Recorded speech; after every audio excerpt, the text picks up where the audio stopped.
All right. Well, first of all, I want to say thanks a lot for coming on. I appreciate it. This was I was just reading through your again, like we were talking. I was just reading through your bio again before we got on here, and you were another one of those guys that was there from the beginning. Like you started as a 304, and transitioned over to the 275 career field, and so you had both sides of the fence, and you were down there during kind of the Vietnam era. So please, let's get into it. You mentioned something about you had a bunch of military guys in your family that were kind of a catalyst of you getting into the military. Let's talk about what you did before you got in the military, and then kind of how they shaped your decision to get into the military, and then we'll just take it from there. Okay, so welcome everybody. Uh, I was at an early age. I was always interested in the military, like a lot of young guys of my generation, and that would be back in the 50s and 60s. Uh, World War II was still fresh on our memory, but uh, I have a line of military in my family. My father was airborne in Canadian Army. Um, he didn't talk much about it. I do know that he was in Operation Market Garden. He Okay. did mention that one time, but he didn't expand on it a whole lot. Hmm. I had ancestors that were on both sides, the Union side and the Confederate side of the in the Civil War. One of my ancestors was awarded some sort of a medal. He was a bugler, I guess, so he must have been pretty young. On the Confederate side, I have records where one was a POW Wow. and one was he was a sergeant in the cavalry in Arkansas. So my dad's family was primarily from Texas, Okay. and how did he come to the Canadian Army was his mother relocated to Montreal, Oh, and okay. he spent almost all his life in Montreal. So that's how that works. Oh, okay. Um, Yeah, I wondered about that. I saw that, and I was like, wait, what? I didn't know if you were born there. I was wondering how that happened, but yeah, go yeah, ahead. actually, I had paperwork where he had to, when he came back from the war, he had to reapply for his citizenship, Oh, really? and it was granted to him because in our Constitution it says that you can't work for foreign armies, Right. and Canada is a foreign army, so he had to go through all that paperwork so he could do that, and he got another Oh, draft number. Well, to make a long story short, so I decided I went to an air show at Richards Gabar Air Force Base. It doesn't exist anymore. It's actually a Bible college now, and I just fell in love with the Air Force. I liked everything that was had to deal with flying and in that. And I had decided that I wanted to make the military career. mm, So I started working towards that end. I was in the Boy Scouts and Eagle Scout and went through all that stuff, learned a lot of the field trade that we actually used in 275 career field. A mm. lot of that I learned in the Boy Scouts, the orienteering, the camping, the survival school for me was an absolute breeze. Right. The POW portion of it wasn't, but All right. the regular survival school was a breeze. I was in Civil Air Patrol. I was in ROTC. I learned, basic military stuff in that chain of command and so forth. So I was pretty ate up that way. Right. And in early 1967, I met this beautiful young woman, and eventually we were going to get married. We did get married, so we're still working on our starter marriage there. Um, and I told her, I said, the military is going to be my career. And she said, okay.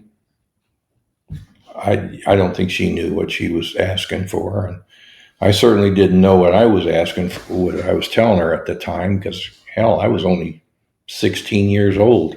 Right. So when I graduated from high school, I enlisted in the Air Force and got a class date a date to go to basic training. That was going to be in October. I didn't have to worry about the draft. My draft number was like 335 or something like that. So I was never going to get drafted. Mm-hmm. But anyways, in October of 68, I went down to basic training and did that.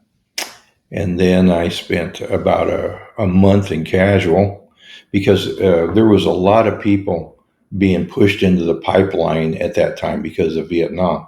Mm.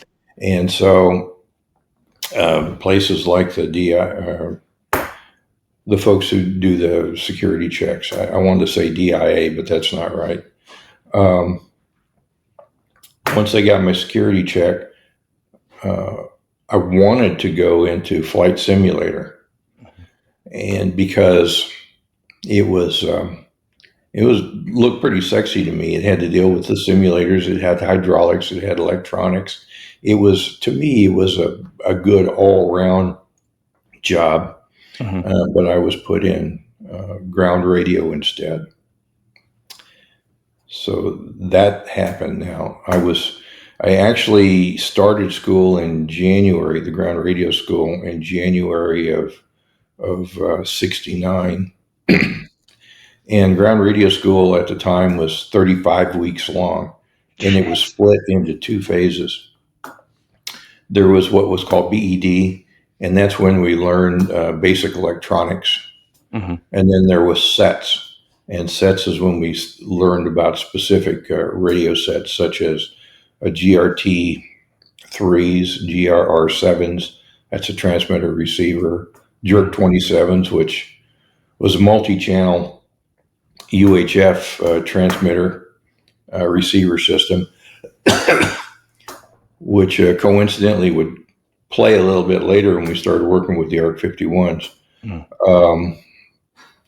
A KWT6, which is actually a ham radio, it's a piece of Kenwood gear. And then the patch panel, the tower console, which was probably the most complex of all of it. So this was in control towers. Yeah. So there was that. And that was my early Air Force career. My first assignment was to the 660th Radar Squadron in MacDill Air Force Base.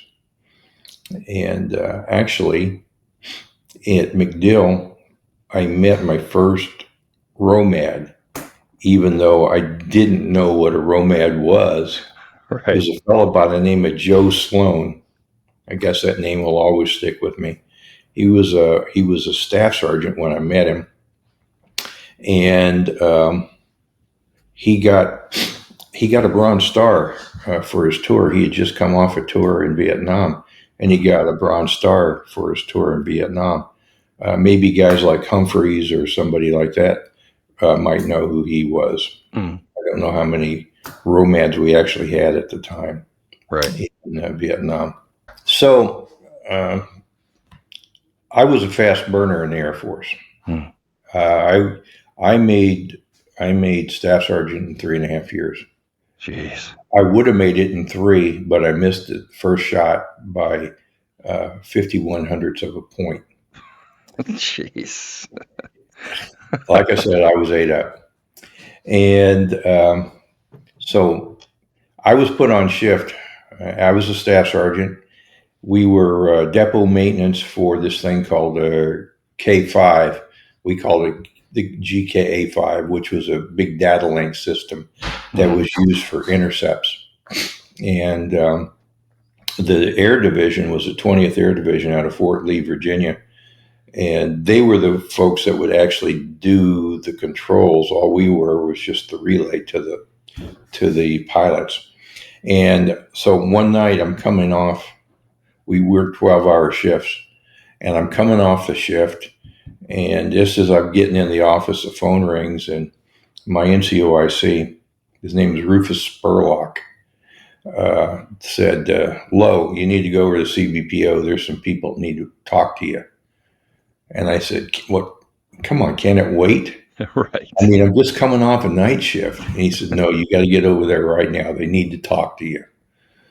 I said, okay. So I get in the car, go to the CBPO, and I'm directed to this room. And I go in this room, and there's these three guys, and they're in suits, and they identify themselves. One was an Air Force senior master sergeant. One was an Army warrant officer, and the other guy was a master chief in the Navy. Hmm. And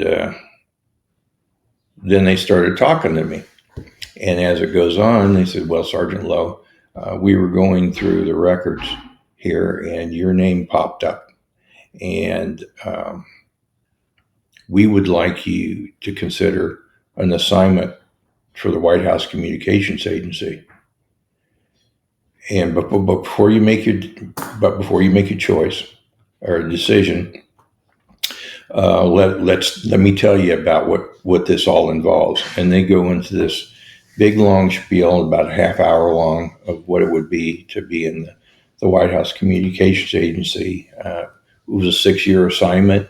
You work in civilian clothes. You go everywhere the president or vice president goes. You're responsible for all the audio, video, everything the president says. And that's important. Everything the president says, this is what the guy said. So I'm thinking, okay, everything in the Oval Office, everything he says publicly, everything he says is recorded. Now, I remembered this specifically when, Nixon was having all his issues and Right. the tapes, White House tapes and all that. I Yeah. got a flashback to that. And he said, at the end, he said, okay, now's your time to make a decision. And I said, what do you mean? He said, we're going to give you 15 minutes to think about this. And when you come back, we want your decision. Can't call your wife, can't do anything. You have to go out and make this decision. And I am thinking, okay, this is obviously a test of some sort. Mm-hmm. Now, oh yeah, I would have had to get a TSSBI, and my Right. wife would have had to get a TSSBI. It's crazy. Okay. So I take my 15 minutes and I said, this is the decision I cannot make on myself, because this is a career decision. This decision would change the trajectory of everything. Right. And, in fact, it could impact your marriage too. I mean, you get a Mhm. phone call in the middle of the night to go someplace, and you can't say where you're going to go or why you got to go or whatever. Yeah. So I chose not to take the assignment. And yeah, there's times when I've regretted it, but most times I don't. It's a decision that you make in life. Once it's done, you can't undo Right. it. So But that's rule number one. I mean, your wife has to be involved, especially if she's getting the clearance also, and you can't even talk to her about it. Like, you're just kind of volunteering her to have all that scrutiny on her. I mean, I think you made the right decision. I mean, that's well, yeah, but I understand why they would do it, sure. because if you were to go home, let's say you're working in the basement down there, Hmm. and somebody really gets a burr under your saddle, you gotta vent to somebody. So who are you Oh, going to that's true. vent to? And now you're going to put this on her, and that's why she's got to be that situation. There was other things too. We had just had our first son Oh, at the okay. same time, and I was actually coming to the end of my first enlistment. And even though I had said that the military was going to be my career, I was I was determined to not reenlist. Hmm. And in fact, I didn't. I was out of the Air Force for 11 months before I came back in. And the reason why I came in was I was absolutely miserable Yeah. when I left the Air Force. Even though I had a job I could go back to, I was miserable. And with me being miserable, I was making her miserable, and Sure. it was not a healthy situation for the family. So I went back and I asked the recruiter what they could do for me at the time, and he said, "Well, we can bring you in back in as a staff sergeant, and we could put you at Richards Gabar, which is in South Kansas City, where I was from." Nice. And I said, "Okay, that's it." He said, "Well, yeah, you would lose your time in grade, and you would lose your time in, you'd still have your time in service." Uh, So that night, I went back and told my wife what I had done. I hadn't re-enlisted yet. I told her what I'd done, and she was quiet for a while. And then she said, "I think you've made. I think we ought to do it." So the very next day, I went down and to the recruiter, and I re-enlisted. I guess that's what it would be. yeah. Um, and that day, I got my orders to go out to Richards Gabar, and I was put in the 1920, what, 1931st or 21st Com Squadron down there. So uh, there was that. Yeah. And then it's funny that you turned down that job at that White House or for the White House gig because didn't something happen at the next assignment that had involved President Ford, where the Secret Service wanted to work with you? Right. Yes. About 6 or 7 months after I got to Richards Gabar and stationed there, the next thing you know, uh, boss is coming in and he says, "There's some people that want to talk to you." And my brain's going, "Oh, geez, I've been through this before." Right. And it was some Secret Service guys and a White House comm guy. And I was getting briefed up because Vice President Ford was coming to the base, or he was landing at the base, Hmm. and I was going to be part of the communication support team for Vice President Ford at the time. Yeah, I got a really good picture there. My post was up in the cab, up on the top of the tower there. I don't want to gloss this over. It speaks very highly of you that these two incidences occurred. You know what I mean? Like you turn the one down for good reasons, and then they turn right around and like, hey, we need Bob to do this one as well. I mean, that kind of speaks to, like, you were saying, you were ate up, you were a hard charger, you were a fast burner. That really illustrates it there because you were sought out to do these high level jobs. I mean, I think that's pretty cool. Well, the good news is the second one was only about 6 hours long versus the Oh, first good. one being 6 years long. That's So good. that was good. I was at Richards Gabar. I did two basic jobs there. First of all, I started out in job control. That was like a ego brain dead in job control, because all you're doing is just pushing paperwork and coordinating outages. So yeah, I guess that was kind of interesting. You got the Mhm. tower to coordinate, you got the transmitter site to coordinate, you got the receiver site to coordinate, you got you got your basic comm guys that go around and check the base PA systems and MARS systems and stuff like that. So you got to coordinate all that stuff, and then from there, I was put in charge. I became the team lead for flight facilities.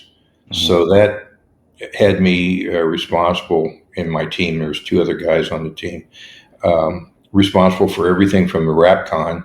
And if you don't know what that is, that's the radar for instrument landing systems, Mhm. from the RAPCON to the top of the tower. Okay. And and you got weather equipment to take care of. You got tape recorders. You got facsimile machines. You got multi-channel. Again, this was an airborne radio called a Gray 54, I believe it was at the time. Um, Little box, probably about the size of your computer. It was a Mhm. multi-channel radio that was down in the RAPCON. So I was responsible for that. and or my team was responsible for that, and that was cool. And I call and you saw in the bio said that the 304 career field was, I consider this the Swiss Army knives of the Air Force, Yeah. because at the time we were called, we were being tapped for all kinds of stuff. Yes, the tower. Yes, the Mars. Yes, transmitters. Yes, receivers. Oh, the cops need to have new sirens put in their cars. Who do you call? Com squadron. Yeah, you got to do the fire trucks. Yeah, who do you call? And even when you look at the big Air Force, we want to put in CCT. Who do you call? 304s. Mhm. 304s go to jump school, and then they go to combat control school or combat control and vice versa. Next Mhm. thing you know, you got CCTs there. So they use CCTs there. They used them in TACPs. They used them. Boy, if they could use them, they used them everywhere. Yeah. So we were used all over the place. So do you want So to talk about, this was really interesting to me. I had never even heard of this place. Det 15, 1931 Communication Squadron in Tin City Air Force Station, Alaska. This that's where, this place sounds like you're on the top of the world. Tell me yeah, about that. actually, I should have sent you a picture of it, because we were on the top of the world, and that's where I was going next. When I told Rosemary that I was going back in the Air Force, one of the things I told her was, um, I don't know how long I'm going to be at Richards Gebaur, but I do know that I'm coming up, because I'd been down at MacDill before, and then I'd Mhm. been 2 years or close to 2 years at Richards Bar. I was due a short tour, Oh, and it okay. just didn't know where it was going to be. Vietnam was still going on, so I could have gone there. I could have Mhm. gone to Korea or wherever short tours were. Sure. And so I wound up getting this tour at Tin City, Alaska. Now, if you can Google this place if you want to, there's all kinds of pictures of it. Yeah. But Tin City Radar Station was part of the DEW line. So we were up in the Arctic up there. And we were at the tip of the Seward Peninsula. And if you look at a picture of the world, you could see the Seward Peninsula and you could see Russia like that. Right. And there's 54 miles of open water between the two of them, except Right. for two little islands in the middle, the Diomede Islands. Yeah. Big Diomede is Russian, and Little Diomede is the United States. And there's a Uh-huh. small village there. There's a Russian radar site over on Big Diomede Island. We could, with a really good, with a pair of binoculars we had up there, we could look down and we could see it. Now, granted, it was 25 miles away, but you could still tell it was a radar site Sure. and it's sitting over there. So, Tin City was a split site.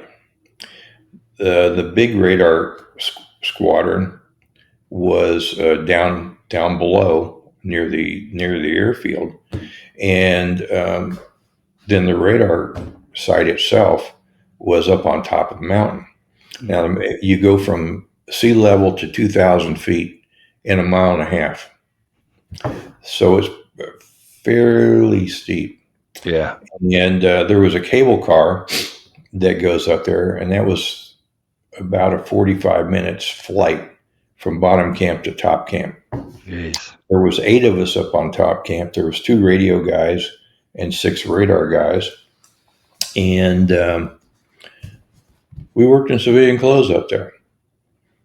I mean, I was there for 2 months before found out that, oh yeah, that guy's a tech sergeant. No, he's a staff sergeant. We had to put on a uniform because the IG team was coming. Oh, You know, yeah. next day they're gone. We're back in civilian clothes again. Sure. And up there, uh, I became of course, the team lead for the 304s. We had 6 single channel UHFs, two Jerk 27 multi-channels, and the FAA radio used for commercial air. And I was responsible for that. Oh, yeah. And I also ran the site Mars Station. And the guys that used the Mars Station the most was myself and the Coast Guard guys that were on down the field, down the coastline a little bit. Mm-hmm. We they would come call me on the radio, and I would make a phone call down to the Treasury Department, and they would talk to their guys and set up their assignments. And every once in a while, I'd run a phone patch for them and so forth. And at night, I would just sit there and go through the HF spectrum. And I'd use the Mars call sign KL7FBD. That, and I'll remember that thing for the rest of my life, because you go in CQ 20 meters, CQ 20 meters, KL7FBD, CQ 20 meters, and all of a sudden somebody would come up. Well, we were going along really good, and next thing you know, I get a QSL card from a site in Russia. What? Tell us about what that is. What's a QSL card? A QSL card. When you if you're a ham radio operator, it's kind of like a thing that says, okay, this is my call sign, KL7 FBD, Tin City, Alaska. That, and it's like a little card. And if you make contact with someone, then what you do is you send them a QSL card, and they'll put it up on the wall or something like this. Okay. Oh, okay. These are the different people I've talked to around the world. Cool. Well, I got a QSL card from a station in Russia. And next thing you know, I'm getting a phone call from OSI, and they want to know what I was doing. Yeah. And I just said, all I did was talk to this guy, and he asked him what kind of equipment he was using and his antenna array and this sort of thing. No classified information. He doesn't even know if I'm in the military. He just knows that I'm here, or at least that's what I told the OSI guys. Sure. They seem to be okay with it, because I think it's still in the regulations that if you make contact with belligerent power or something like that, you're supposed to report it within 24 hours or something like that to OSI. Did you know that it was a Russian at the time, though, or when you were talking to him? I know Russian. Yeah. Yeah, I mean, did you know that guy was was in Russia, or? Yeah, I kind of had an idea, maybe. So I became aware of what the regulation was after the OSI called me up. Right. Hey, this is the regulation. Don't do this again. I said, okay. Yeah. But I did talk to some pretty cool people. I talked to a lot of folks down in New Zealand, and one time I talked to a guy that was down in South in the Antarctica. Okay. And we were comparing notes. I was in the middle of my winter, and he was in the middle of his summer, but there wasn't a whole lot of difference between his summer and my winter. Right. So that was. Isn't that amazing? You talk all the way down there on that radio. I mean, that's crazy. Well, it's if you got the right array and so forth.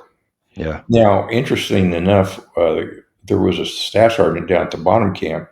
His name was Rick Weir.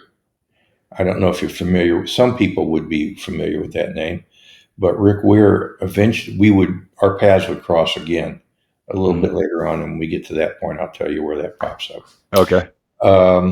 Let's see what else happened up there. Well, there was a kind of an incident that happened there, right? That you guys lost your water for a while because of the fire. Yeah. In the wintertime, or actually in the fall, one of the things they would do is they would pump water up to us. So during the summertime, late spring, all through the summer, early fall, we had pumped water from bottom camp. Mm-hmm. But for the wintertime, for late fall and early spring, and that the other part of it, we had to rely on our stored water up there. Now, we had 160,000 gallons of water to last the 8 of us for the winter.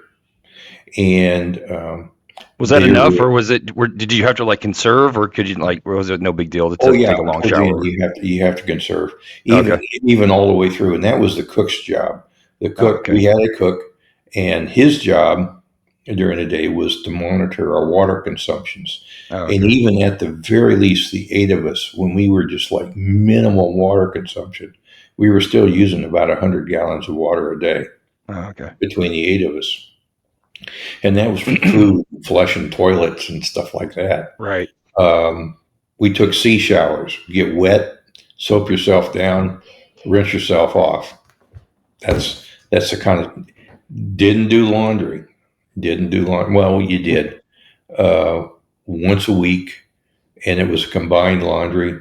Yeah. So what happened there? To keep these this water, we had 150,000 gallons outside the site, outside the building, and we had a 10,000 gallon tank inside the building, and we had water heaters and pumps, and we would circulate relatively warm water, not hot water, but I'm talking about 50 degrees or something like this through Keep it these tanks so not they free. wouldn't freeze.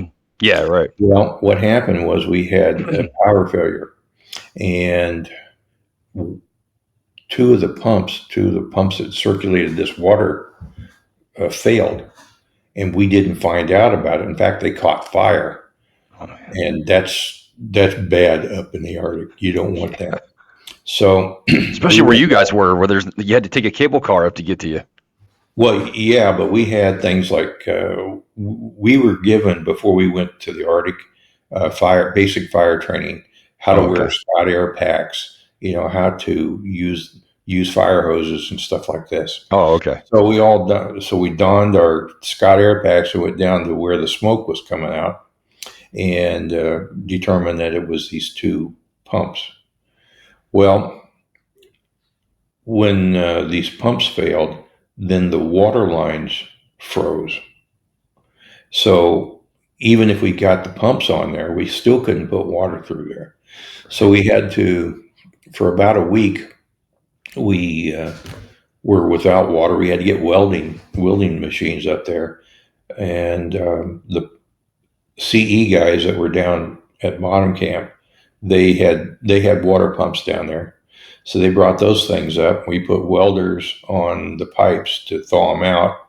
Hmm. But even then, for that week, there was about 6 inches of ice on the tops of both the outside tanks. Jeez. And we were looking at all kinds of ways to get water up to us, going, for example, minimum manning, sending guys down the hill. Hmm. So that happened. I had an accident while that was happening. We were out at night going down to explore the pipes to see what was going on, and I slipped. And next thing you know, I'm on my way down the hill, Oh, and jeez. I probably, I think it was about 100 yards or so. I went down the hill, and these guys, I was telling Charlie, and these guys in front of me didn't even know I was gone.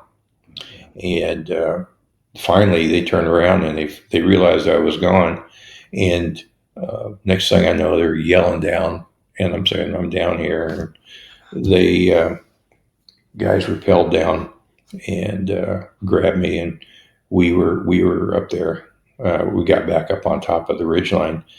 That was pretty Jeez. exciting.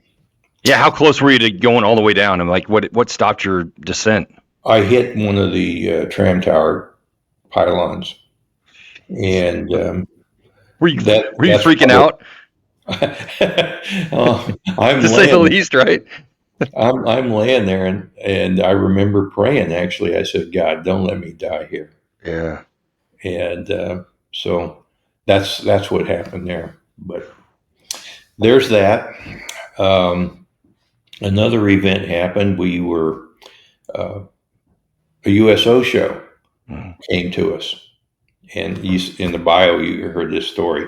Yeah. But the USO show came to us and had this young guy, young airman. He was a buck sergeant at the time. His name was Rick Cross, and I said, Rick, I'm going to send you down. I'm going to send you on down the hill so you can watch the USO show. I don't need to see, you know, they were Miss USA contestants and stuff. Yeah. So they were doing singing and dancing and all that jip. I says, Mhm. I don't need to see that. I want to see it, but I don't need to see it. Somebody's got to stay here. You go. All right. And another fellow by the name of Mike Williams, he was a radar tech, and he stayed up there. Well, what we didn't know was on the tram to come up to pick these guys up to take them down to see the show, they had a VIP on there, and that was uh, Chief Master Sergeant of the Air Force, Thomas Barnes, I think his name was. And you didn't know he was coming. We didn't know he was coming. Jeez, that's never Yeah, good. and so Barnes comes in, and it's just me and Mike, and we take him on the Cook's tour of the site. Now the top camp is only about the size of a half a court of a basketball court, Mm-hmm. and there's two levels in the radar dome. Mike takes him around the radar stuff. I take him around the radio stuff, and show him the Mars station and this sort of thing.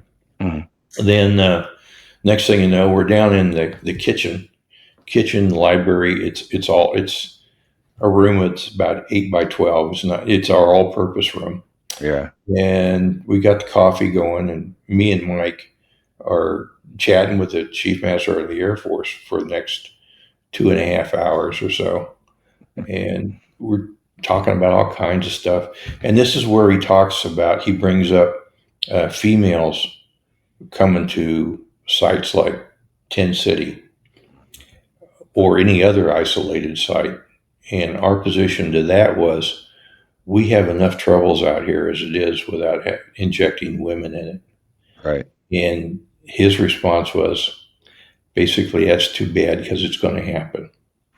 So that's obviously there's something going on, up there at the Pentagon level. Mm-hmm. They're talking about women in combat. They're talking about women on submarines, which they do. Yeah. Women in remote sites, integrating. This is back in, what was it, 1975? Yeah, 74, 75 time frame.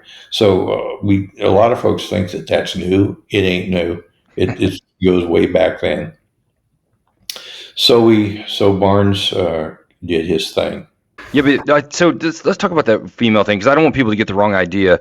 It's not that we don't think they're capable. It's not that we don't think that they could do a great job up there. It's the fact that you're going to put 8 women in and amongst 120 dudes who are in a remote location. That it just seemed. I think you kind of alluded to, and I think that's the only issue really we have, is that can be a problem. I mean, that's an obvious problem. Like there could be interactions, and I mean, people get crazy, and I don't know. What do you think about that? Yeah, and that was really our reasoning. The stressors. We already had guys getting divorces and things like that, and we didn't need to interject that. Right. I think we all pretty well know what happens when you get a bunch of drunk guys together, and next thing you know, you interject 3 women, Right. whatever, radar operators in there, and they're in the club, they're drinking and stuff like this, and you're gonna get some sort of a pissing contest somewhere or other, and we don't need that kind of stuff. It's unfortunate that that's a fact, but it's just one of those uncomfortable facts that are just out there. I mean, it's just what happens. I mean, yeah, it's not. We're not justifying these guys. We're not saying that that it should happen. We're just saying this is what happens. I mean, you get, not every man is as honorable as the next guy. So you just never know, especially when you get a little booze in them. I will give you an excellent example, and that happened with me and Mike, because we had a young woman come up and visit us, and she wanted to. There was an Eskimo or Inuit village. Yeah, I guess it would be Inuit village, that was about 6 miles away, and she would come to visit them, and they would ask her if she's been to the bubble. Well, the bubble was the radar site up on top of the Oh, hill okay. where we were at, and she had said no. Well, she was a member of the Bureau of Indian Affairs, and she came to the site, and she wanted to go up to the bubble. She wanted to see what was at the bubble. Well, she came up to the bubble, and again, it fell on me and Mike to give her the grand tour. And I remember this, boy, just like I'm looking at you right now. She was wearing this snowmobile suit. Well, she's walking around the deck, and she decides she gets hot. So she goes to peel this thing off about to her waist. And it literally, when she did that, it literally stopped the conversation right then. I don't think I need to go and No. much further, but that's what happened, and it was uncomfortable for the three of us. Oh, I'll bet. Yeah. So, anyways, we didn't need stress like that. Sure. Yeah. Yeah. So Yeah. Enough said. I'm taking this leave out of Tin City. They were gracious enough to give you a month leave, and come back, pick up the wife, get the son, and we're going to go visit family out in Las Vegas. Mhm. And the sun's coming up behind us, and we're just around Lehman, Colorado, heading towards Colorado Springs, and it's hitting the mountains just right. And my wife has woken up because everybody knows the best time to cross Kansas is at night, and because you see more at night. In fact, I joke when you leave Junction City, Kansas, you're going to see some lights on the horizon, and that's Denver, and you're going to be there in 12 hours. That's how flat that is. So, Right. anyways, the sun's hitting the mountains, and I remember saying, "Oh, Bob, if there's some way that we could get stationed out here," I said, "Well, it's on my dream sheet." Well, 6 months later, I find out that I'm going to a detachment at Fort Carson, Colorado. Hmm. And I get my sponsorship letter from a fellow by the name of Jim McNulty, and he tells me what their mission is, that they support the Army, and we're going to be running around in these things called Mark 107s. And I didn't know a Mark 107 from apple butter. And so I'm calling around Germany. I didn't think to call over to Fort Wainwright. And nobody even told me to do this. Right. But I'm calling all over the different sites around Germany. Says, "What's a Mark 107? What's a Mark?" Nobody knows, or if they know, they're not claiming that they know. All right. And so I didn't know what a Mark 107 was. Probably if I called over to Wainwright, the guys would have told me. Yeah. And they said, if there's some way you can get out of it, get out of it. Extend. It's better spend another year up in Alaska than to come to that job. So, anyways, I get this assignment to Fort Carson, Colorado, as a 304. Yeah. You went to. You said you're the only one there that was even interested in controlling CAS. You went to Right. AGOS and that. Tell me about that. When I first got to Fort Carson, one of the things they told me was, "Yeah, you're probably going to go down to Bergstrom down there, the TAS, and go through their ground training, and that's being run by the little general." And if you're not familiar with that guy, his name was Rick Soria. Some of the, like I said, old guys would know who Rick Soria is. Yeah. And He was the chief when I came in. That was the first. He was the chief at Davis Monthan that was my first assignment, and he was the guy at that. So yeah, I'm familiar with Chief. when you first meet him, then he's pretty. He keeps things at arm's length, and he's pretty focused. When he gets focused, he's pretty well focused on stuff. Right. But once you get to know him, he loosens up a little bit and that sort of thing. But Mhm. as it turned out, I never wound up going down to the 23rd TAS and their little school over at Camp Swift or any of that stuff. I would meet Rick Soria later on when I was at Bergstrom, but I wound up going to the AGOS school over at Herbie Field, Mm-hmm. and at that they were giving you basic tax air stuff. So you're getting the big picture of what the tactical air control system was. You're getting another picture of what the Army Air Ground was and what your relationship was. Mm-hmm. And during that, they would have, you got a chance to use the artillery simulator. Um, the other 304s weren't interested in it. Yeah. Yeah, sure, I'll give this a rip. And I used the artillery simulator. And then we had to go out to the field to do the close air support portion of it. And there were two types of attacks at the time. There was the high threat attack, heading, distance, that sort of stuff. Then there was the low threat attack where you're actually talking the person in, telling them when to pop and what angle, where the target's at, and so forth. Mm-hmm. So the officers in AGOS, they all did their thing, and they went to go sleep on the bus, waiting to go back to Herbie. And the instructor says, "Well, we have some more flights here. Do any of you guys want to do it?" Now, at the time, the only time an enlisted guy controlled air was for emergency reasons only. Right. Of course, we know that's changed. Mm-hmm. And I said, yeah, I want to do it. I want to control.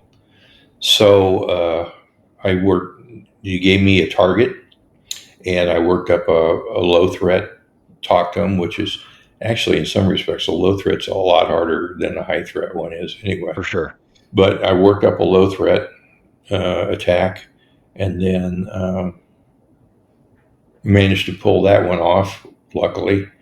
And then I worked up a high threat and pulled that one off. But again, the other 304s, they didn't want to have anything to do with it. We had guys there from Polk. We had guys there from Riley. One guy was from Stewart. Of course, I was from Carson. Mm-hmm. And whenever something like that come up, they said, "Oh, let's let the Carson guy do it. Let's let the Carson guy do it." Okay, so there was that, and that was one of multiple trips I had to take. I started calling Herbert my second home from all the trips I used to have to go down there for stuff. Talk about the you said you did an interface with the Jerk 155 comm palette and the 113 APC. Right. When we were at Carson, there was, now of course airborne guys didn't have to worry about this. Right. But at least I don't think they did. But a lot of the mech infantry, the way the headquarters headquarters company was set up, there was an extra armored personnel carrier and mechanized infantry and armored infantry, and this was supposed to be used for the fire support. But the fire support guys usually wound up coming with their own tracks, 577 tracks. We had 113s. So our track was the alternate operations S3 track. Oh, okay. So, and everybody was trying to come out with some sort of way to make these tracks viable so we could put our comm pallets in there, have connectivity, and do the job we were supposed to do, talk back to the ASOC, and liaison and so forth. So we had figured out a way. In fact, I was getting ready to leave, and my NCOIC, a guy by the name of Amanda, he told me, he says, before you go on leave, you have to come up with an interface for the comm palette with a track communication system through the CVC, or you can't go on leave. Jeez. Well, I tell you what, again, going back to the 304s being the Swiss Army knives of the Air Force, Hmm. You knew there was several issues going on here. First of all, the interface between the Fox mic and the track system, piece of cake. That was easy because that was already built in. Right. Where we were having issues were the HF and the UHF, and that's because of impedance matching. So I had to develop an impedance matching network that would take the radios and then interface that with the CVC, the track comm system. Hmm. And I came up with something, and it half-ass worked. It did the job. I wasn't satisfied with the prototype, but the boss was satisfied with it, so we wrote it all up. And sure enough, it goes the wing. Wing loved it. Went to division. Division loved it. I mean, started working up its way up the line until it got to TAC, and it was disapproved at TAC level. And their response was simple: we already have something in the mill. Well, it was the Pacer Speak program. Didn't know what Pacer Speak was at the time, but Pacer Speak was the Jerk 206, Oh, okay. and and I got to tell you, I really liked the 206, but Yeah. that's what happened at Carson. Oh, okay. And then on April 1977 was a change of life. Right before this happened, sometime in '76, one of the guys said, they're trying to make this into a career field. And my response to them was, I just hope I'm out of here before that happens. And of course, I wasn't. Yeah. And what happened there was each det was allowed to keep two people as 304s. And the rest of us radio guys were were changed into 275s and converted, involuntarily converted. Now, I kept my 30474 as a secondary AFSC. Hmm. Some people just dropped it, but I kept it. I wanted to have that thing. Sure. And I figured I spent 35 weeks of getting it, and I'm going to keep it. Right. And they had no problem with that. Um, now, This is I'm going to kind of when it comes say, into where, not everybody had your sentiment. Not everybody felt the same way you did about becoming a 275, right? I well, mean, this is where we that big talked number about came this. from. My wife and I talked about this morning, and I really had an attitude problem. I didn't. I absolutely hated the idea of being a 275. Yeah. And in fact, we lost. Let's see, the Army had, the Air Force had a commitment of supporting 225 combat battalions. And they converted over 300 of it, the 275s, 304s into 275s Hmm. at Fort Carson. And man, I will tell you, I had the case of the ass. There's no, that's probably the best thing I could say. I had the case of the ass. Right. And, but I, I'll figure out how to get out of this thing. Now, a Right. lot of guys tried, they went into recruiting thinking, okay, that's the way I'm going to get back into 304. Well, they Mhm. went into recruiting, 2-year assignment, and they came right back to 275, those guys. We had a better than 70% uh, separation rate those first few years. I mean, I showed you the document right here. Yeah. Um, the it was they were struggling, and the schoolhouse was not up to speed yet and cranking people out. They could only crank out so many, and they couldn't crank out people as fast as the career field was losing them. Yeah. and it was pretty dang rough. And I will tell you that at Fort Carson, outside of the two guys that went to QC, I mean to stay with 304, only three of us out of the 30 people, three of us that I know of stayed in the Air Force. Myself, a fellow by the name of Pete Van Rosendale, he eventually becomes the NCOIC over at Furtzburg. Uh, Les Gore, I don't know if you're familiar with that name or not. I don't think so. Okay, Les Gore and Tony Landry were the first two guys that won a worldwide competition. Oh, okay. Yeah, in fact, when Les Gore went to jump school, he got the Iron Mike Award. Yeah, yeah. Okay, and Les was a real good guy.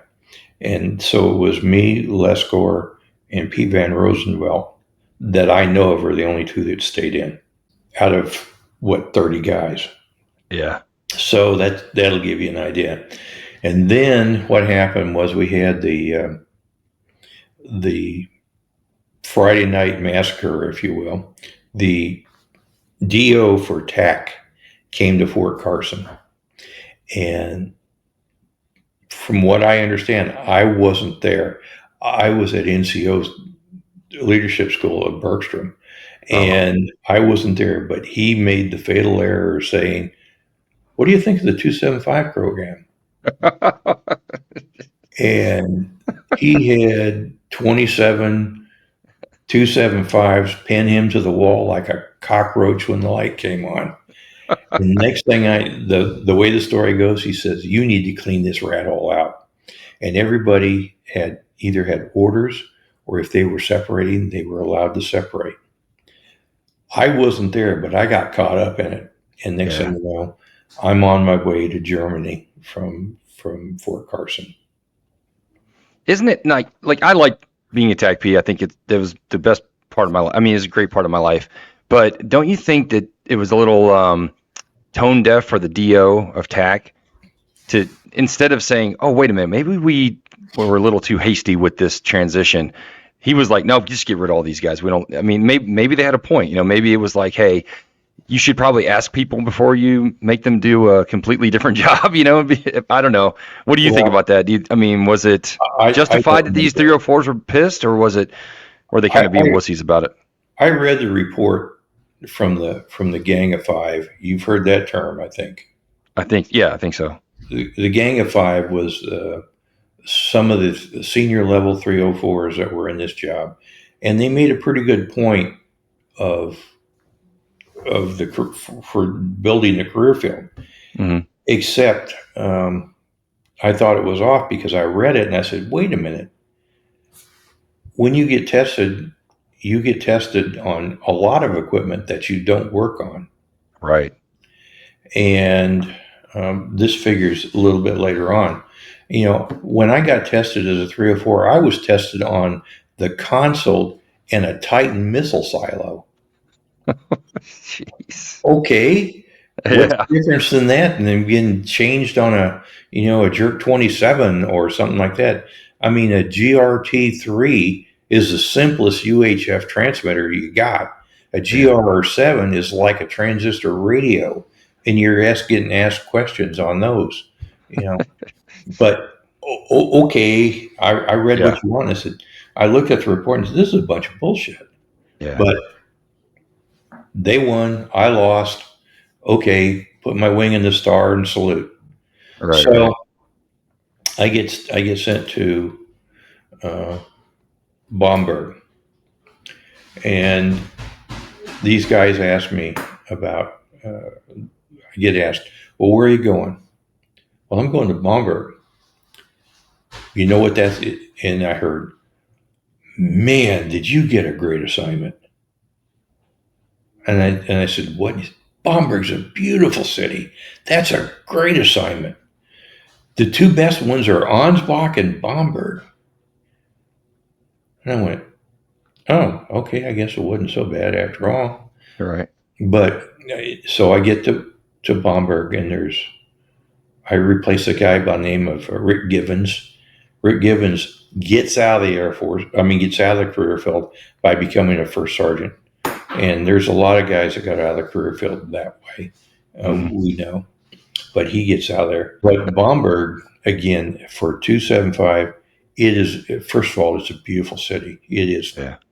We were just there in April, and it's a university city. It's a medieval city. The beer is good. The brochings are good. It was just a great assignment. Yeah. And that was with the 1st Armored Division. Our division headquarters, our division TACP was down in Ansbach, and we had guys in Erlangen and boop, I forget the third one. Gone. And we worked with the 2nd Armored Cav Okay. guys in Bamberg. Now, the 4 guys that were there, of the 4 guys, counting myself, I'm the only one that stayed in the career field. The other 2 guys, one guy became an air traffic controller, and the 2 other guys managed to engineer a way through a loophole to get back in the 304 career field. Well, how did that affect you, at being the only 275 in that unit? Like, what, that your workload must have been, astronomical. No, well, I mean, I was the only one. I mean, those guys were replaced by other people. Oh, gotcha. Okay. I worked with I worked with a great guy. His name was Bob Willett, and really, really super guy. I really enjoyed working with him. I worked with another fella, funny guy, good at his job, named Red Costa. Red Costa's passed away now. Then I worked with James Wilson, if you will. He's on the retired Facebook page.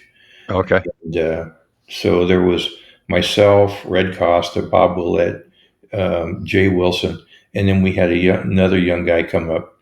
His name is Steve Jeremez, and I got a little story about him. But Steve Jeremez was one of these young guys. He was a pure 275, and he got assigned to our site, and he had a terrible accident. On Christmas Eve, our barracks were right across the street from the brigade, and on Christmas Eve it was snowing really bad. We got about 8 inches of snow, and Bob Willett tried to invite him to a Christmas party on Christmas Eve. Steve wouldn't go. I invited him to go to church with us. Steve wouldn't go. He wanted to party in the barracks with some of his Army buddies. And the way the story goes, he was sitting in the window, and 1 minute he's there, and the next minute he's not. And he fell out of the 2nd story, and he severed his spinal cord. Oh my gosh! And I was woken up by our ALO, a guy named Chuck Jewell, and had to come in because I was the admin guy at the death, and write up the casualty report for him. And the next day, me, Jewell, and I believe it was Tony Uhas, went down to see him in the hospital. And I remember Steve looking up at Captain Jewell, and he says, "I really fucked up this time." And a few days later, I would guess about a week later, he was transported from the German hospital down to Landstuhl, and from Landstuhl he was medevaced out, and we all got in our VW pickup truck, drove over to Rhine-Main, and Steve came in on a helicopter, and we were there when he was taken off the helicopter and put on the medevac plane, and we all said goodbye to him, and that's the last time I saw him. Have you heard from him since? You haven't heard? No, the last time we'd heard from him, he was at the VA center down in St. Pete. Okay. And that's the last time. So I don't even know if he's still alive anymore. So there's that. Let's see what else happened at Baumberg. You want to talk about cloudy chorus? Ah, yeah, some of the older guys would know about cloudy chorus. I don't know if you ever experienced one of these, but cloudy chorus was an air defense exercise, Hmm. and basically it was push cast. So you would get these missions coming in every 15 minutes or so, all day long. We'd have to go out to a site and provide close air support for them. I mean, we would do um, all the briefs, the controls out there. Actually the officers never really showed up. The Hey, ALO, he was doing his thing, and we're doing out there doing all the controls for cloudy course over and over. sure. And one time you get alpha jets, and the next time you get 104s, next time you get F4s or whatever. And every once in a while, the A10s were starting to come into theater, and you get an A10, and they'd put on an air show for you and all this other No, stuff. So you get those over and over and over until finally you go, God, I don't want to control another flight. I just don't want to do it. right. So that's what a cloudy chorus was. And this went on for about 3 days. So we would drag one of the APCs out or all three of them out, and we would make like a target array for the aircraft. Uh, Okay. my mom was visiting one time, and I said, "Hey, Mom, come on over here." And she said, what's going on?" And I said, "Here, take this." And I handed her a smoke grenade and pulled the pin. I said, "Throw that over there." So my mom got to throw a smoke grenade out there. I would Nice. take Cub Scouts out to watch the show, and so I'd have the Cub Scouts out there. And the thing about, and you maybe experienced this too, the kids love military. Oh And yeah. you could be in the deepest, darkest hidey hole in the deepest, darkest forest, and some kid's going to come and find you. Right. And he's going to want to trade for something like Yeah. a John Wayne Bard or something like this. And Right. that's what happened there. They would come up, the kids would come up with their dad's beers, and you give them a sea rat, they'd give you a beer. That's And awesome. that's, at least I can't speak for everybody else, but that's what they did here. Sure. Then there was the time where I killed the shape commander. Yeah. We were on an exercise. I was with the 52nd Infantry there, and we were on an exercise. We were supporting the Dutch, and our call sign was Muddy Rock 5-4. Mhm. Great call sign, actually. And but all the other TACPs, we were the only American TACP out there. Now the Dutch guys, they had UHF radios too, but they were something like a Prick 66, really low power, that kind of stuff. Yeah. And they had an FM thing, and of course we were out there with the marks, and we could broadcast to the world. Right. And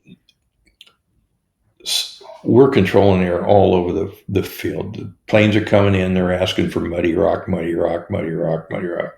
Nobody's answering, so my ALO or my ground fac answers it, and he says, "We control the air." We're driving down the street, and we see the commander for the first 52nd, and he's in a roadside park, and he's got a map spread out all over his Jeep hood. And Hmm. I said, "Oh, there's the boss. Let's go see what's going on over there." So we pull in the roadside park, and we park right behind him. And he walks over and says, "Could you guys move your Jeep back about, I don't know, 100 feet or so?" I said, "Yes, sir, we can do that." And I back it up about 100 feet, and all of a sudden, these three Hueys show up. They come whopping down in a field right beside the roadside park, and all these people come flocking out. And one of them is a shape commander. Oh, And I look over to the ground fac. I said, "Hey, Dave, I think you need to get in over there and do some of that Air Force liaison shit you do." So he puts on his gear and he goes walking over there, and he's kind of in the corner. And uh, I'm sitting there munching on a John Wayne bar, and uh, all of a sudden on the USF, I hear Muddy Rock, Muddy Rock. This is 3 Golf 401 or whatever his name was. No answer. I said, let those other guys get it. Muddy Rock, Muddy Rock. This is 3 Golf 401. I'll let those other guys get it. And finally, I get it. And he calls one more time, and I went, shit. So I said, 3 Golf 401. This is Muddy Rock 54. Come on. And I asked him for his lineup. It's 2 tornadoes. And I said, I didn't have a target right off the back of my head. So I looked at it and said, I worked us up as the target, the command post, this briefing going on. Right. And then I said, you're cleared. Next thing you know, these guys are coming in because they're Germans and they own the airspace. They can come as low as they want. And, Right. And I ID'd the 3 helicopters, and they come in, they come screeching in at about 200 feet. And you're smelling the unburnt JP4 and all this other stuff right over the top of us. And then I said, cleared for multiple reattacks. And they came by about 4 more times. And Dave, the ground pack, looks over at me and goes, like, That's awesome. and it was my last Muddy Rock one that I controlled on that one. Oh, that's cool. It's cool that he was good with it. You know, some stick in the muds might have been like, "Yeah, cut that out," but he was like, "Yeah." Yeah, but I awesome. killed him. I killed him good. So there's that. And after Bamberg, I got orders for Bergstrom. And I got to tell you, Bergstrom was a good assignment and it was a bad assignment. And I'll talk about some of the bad stuff first. Okay. Bad stuff. During the 5 years I was at Bergstrom, I was TDY an average 165 days a year. And it typically was from Monday through Friday. And it had to deal with primarily training. And I don't know what it's called now. At that time, it's called unit rep, 4-stat, C status. It's been called several things. But it was dealing with that because I became the NCOIC of operations and the 712th ASOC. An ASOC at the time was a terrible place for a 275. It really was, because there was 4 of us there at the ASOC, but we had no marks. We controlled no air. We were just operations guys. And it was what everybody hated. When I first got there, they were writing on plexiglass missions, that kind of stuff. In fact, we called ourselves tactical air conditioning specialists because we ran the housing loads. Even though the radio guys kept kept the marks, there were 6 marks, and they kept the marks. We had the housing loads, so we were responsible for all the camouflage, all the tents, all the air conditioning systems. We set that up, and then I had 10 Arnos, and they had their own little world to go into. In fact, I couldn't even, in all the years I was in there, even though I was their boss, I couldn't go into their workstation when we were deployed because of the crypto and stuff like that. Oh, okay. So anyway, so we had that, and that's where I lost 2 guys. One I lost in a Golden Flow. He was at Christmas and he smoked a joint, and they busted him. And he was just a buck sergeant. He just made buck sergeant. If he had been a senior airman, they would have busted him down to 2nd class. But he was a buck sergeant, so you're gone. Yeah. And then there was a kid by the name of John Dunlap. And John Dunlap was a young buck sergeant. He had just come from Korea. You're probably a Korean guy, aren't you? I was in there from 95 to 96. That, Okay, yeah, so yeah, he had just come from Korea and got assigned to the ASOC. That was not a good job fit for him because I've heard stories about the Korean Romads, 275s over there, yeah, and then you come to a place where you're pretty much sedentary and you're taking care of deuce and a half trucks and yeah. you don't have a mark, you really don't have a mission except a Mhm. training mission of some sort. So we had that, and so I lost both of those guys. He wound up not being a job fit, and he self-destructed one time. And we were on an FTX out of Fort Hood, and I told John. I mean, he'd been screwing up little bit by little bit by little bit. He kept Mhm. getting letter, and then I told him. I said, "Okay, the ASOC main element's going to show up tomorrow morning at 7 o'clock in the morning. I want you on this spot right here." And I took him out, put an X in the ground. I want you right here so you can direct them into our bivouac area. At 7:30, I'm getting a call from the commander. He's sitting out on the road and he wants to know how to get to the bivouac area. Dunlap never even showed up. And that was it. I was done with him, and I What was he fired doing? him. Just sleeping, or he just didn't? He just blew You it know, off, or what? he just OFO. Yeah. That's what he was doing. He was just OFO.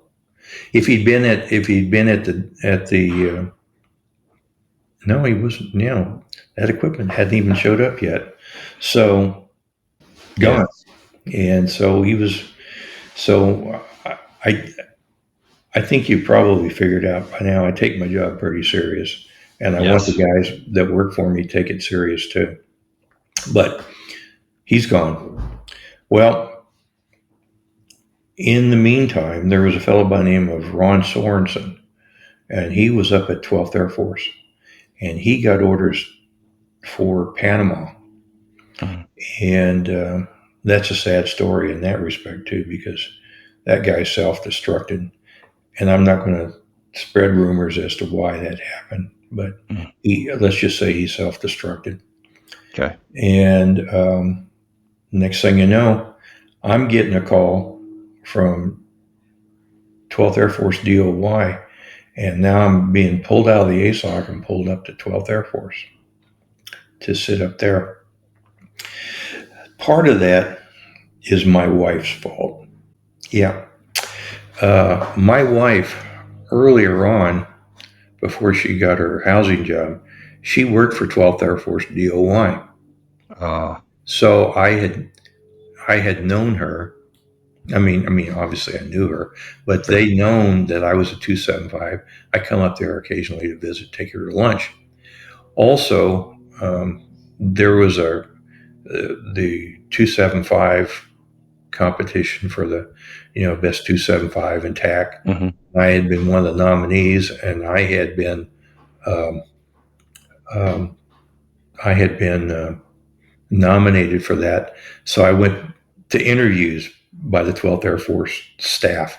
Uh, And one other thing too, I was a witness for at a court martial, and three members of the 12th Air Force staff and DOY were in the jury.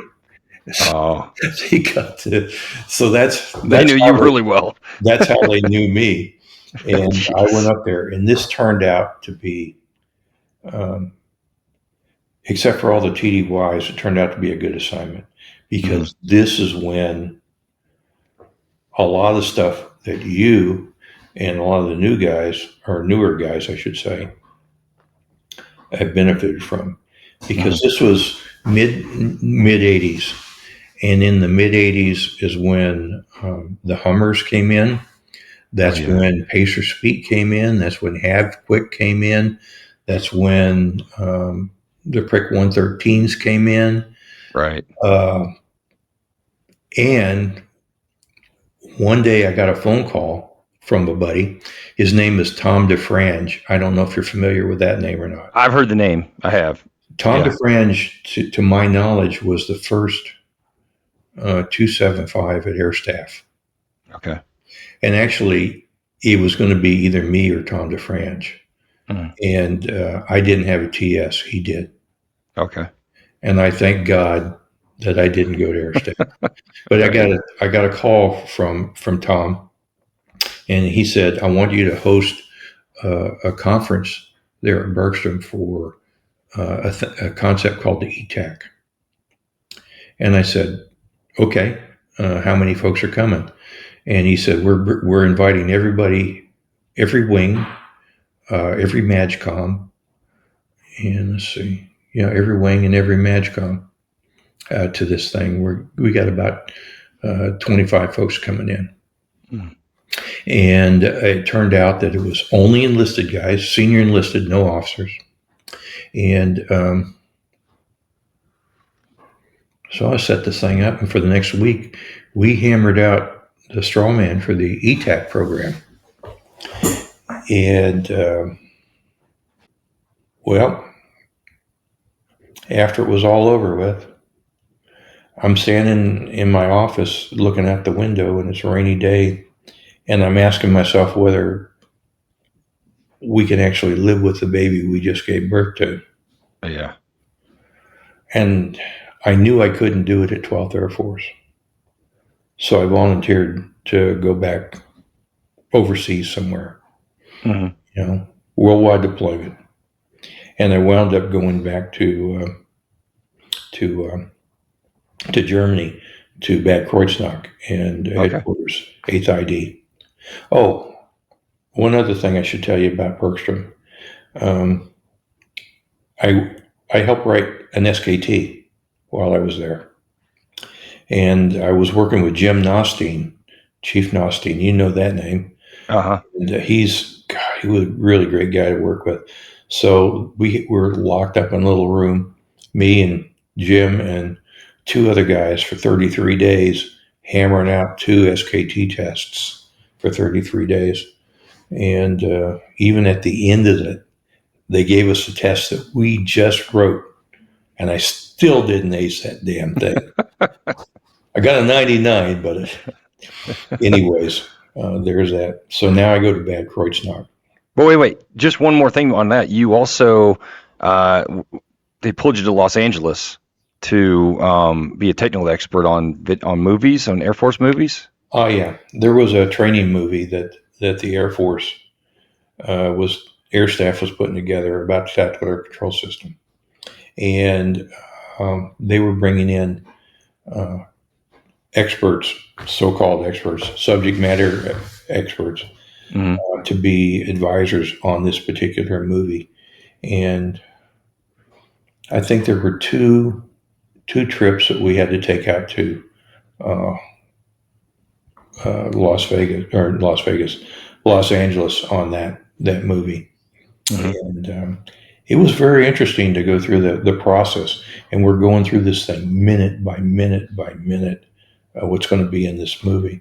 So I feel it's probably wound up going in the archive somewhere, or somebody took it and burned it or whatever. But I was going to ask if there's a way to see it. I wonder if it's on YouTube or something. It probably isn't, because it's that old, and it deals with something called the Systems Training Program. Oh, okay. And that was an overall tax exercise from the TACC. I don't even know if you guys got TACCs now. I'm so out of the picture. All the way down to battalion level. So I had to make air requests for battalions and responses at the different levels, the brigade, the division, ASOC level, TACC level. But here's where the whole thing came together, because being in the ASOC, being at 12th Air Force, having experiences at battalion, brigade, division level, really, and living and working in that thing, really changed how I looked at the TACP business. Mm-hmm. And it really gave me a good look at it and how it all worked together.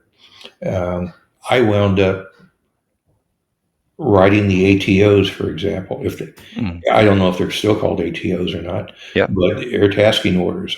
Right. I wrote those things and disseminated them, and I pretended to be the TACC at different exercises on how it works. So it really gave me my take on this was this: if you start out at the battalion, everything to the ASOC level at that time, because I know the ASOCs are different now, Mm. but everything from the battalion level all the way up to the ASOC, they're all tactical air patrol parties. They Mm. just have a bigger scope and they have Right. more people. Battalion, you got 2 guys. Brigade, you got 4 guys, maybe. Hmm. Essentially the same thing. Sure. Division, maybe another 4 guys, but it's still a little bit bigger. When I came in, brigades had airplanes. We did. A Huh. division, we had 4 airplanes. We had age guys, we had generator guys, we had the aircraft mechanics. So when we say TACP, it was the same thing, but it was a different level. The Sure. ASOC was just a great big TACP. With Uh, sure, it only had 4 romads in it, but it had operators, it had radio maintenance, it had you just go right on down the line. But it was still a big TACP. It just kept getting bigger and bigger and bigger. oh, okay.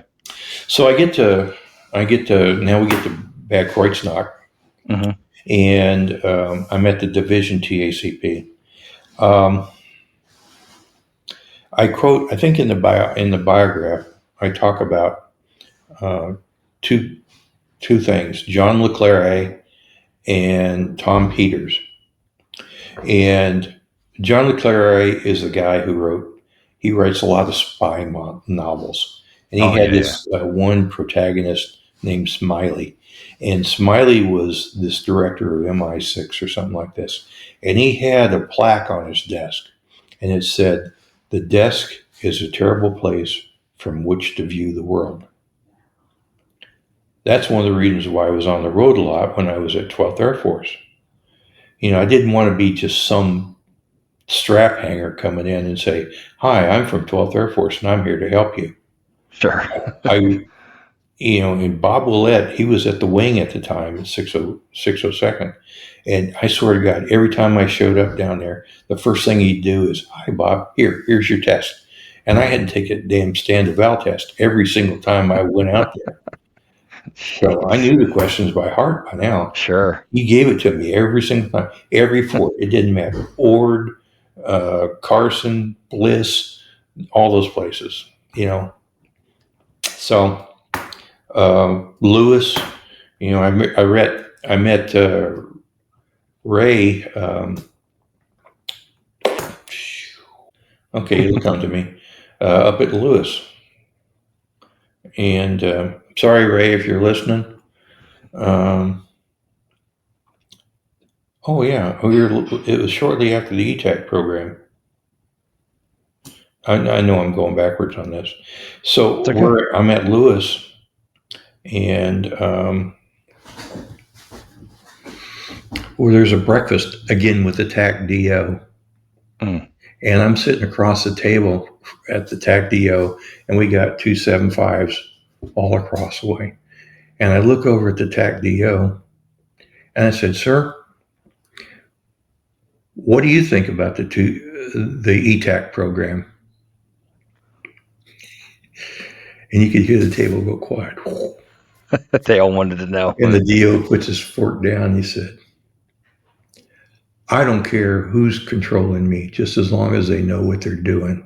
Good political thing. So I think a pretty good answer, though. I mean, it's a great that's a answer, good and answer. that's Yeah. exactly what happened. So okay, now I'm going to go back to Fort. I'm going to go back to back BK. So Okay. every while I'm at BK, we got maintenance guys, and they were just starting up the mobile maintenance concept again. Instead of having to go all the way back to core to have your vehicle serviced, now the guys could come to division. a lot shorter, a lot faster. And in fact, towards the end, I had the mobile maintenance guys go to the brigades to have the maintenance done. And that way, I mean, they need to know it anyway. If we had to go out, they need to know how to pack up their gear and camouflage and do everything that a TACP needed to know. Right. So there's that. Tell me about the ALOs. What happened to all these ALOs that got canned? Oh, let's see. How many ALOs did I have shot out from underneath me? Well, the first guy was Link Thompson. Good guy. That was at Baumberg. And I'm not sure exactly what happened there. But at Bad Kreuznach, it was a mess. The first guy there, Bob Thompson, he was great guy, big proponent of 275s.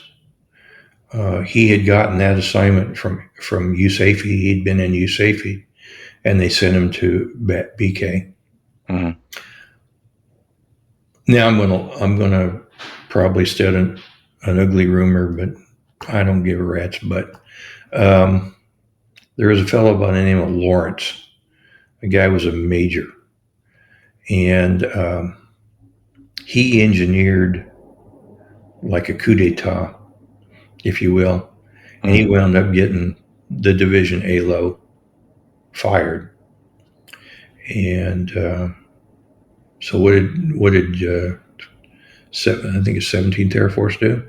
They put a different guy in, got that guy fired, and little bit by little bit, Lawrence got a little bit higher, and he had the support of the brigade ALOs, and then we got this one fella, and he was a drunk, and he got him fired.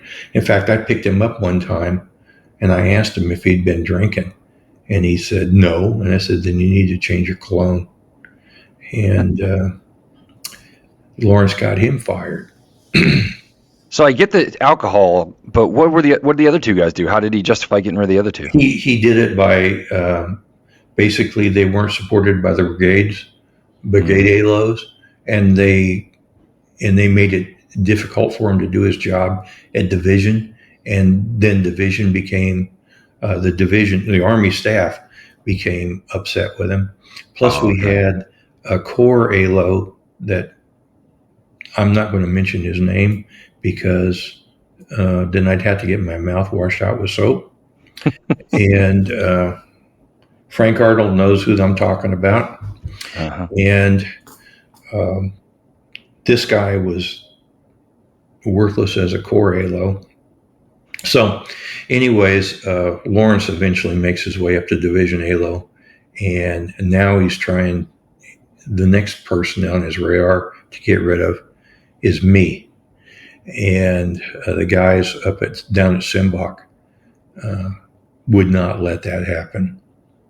Basically, why was he gunning for you? What was the deal? Because I was a big supporter for the other ALOs. Oh, okay. Yeah, the ones, especially Thompson, because that sounds so petty. He wants to get it. This guy can't go anywhere in the Air Force unless he gets a command. Yeah, it's true. And that's what he wanted to get. And in fact, when he left,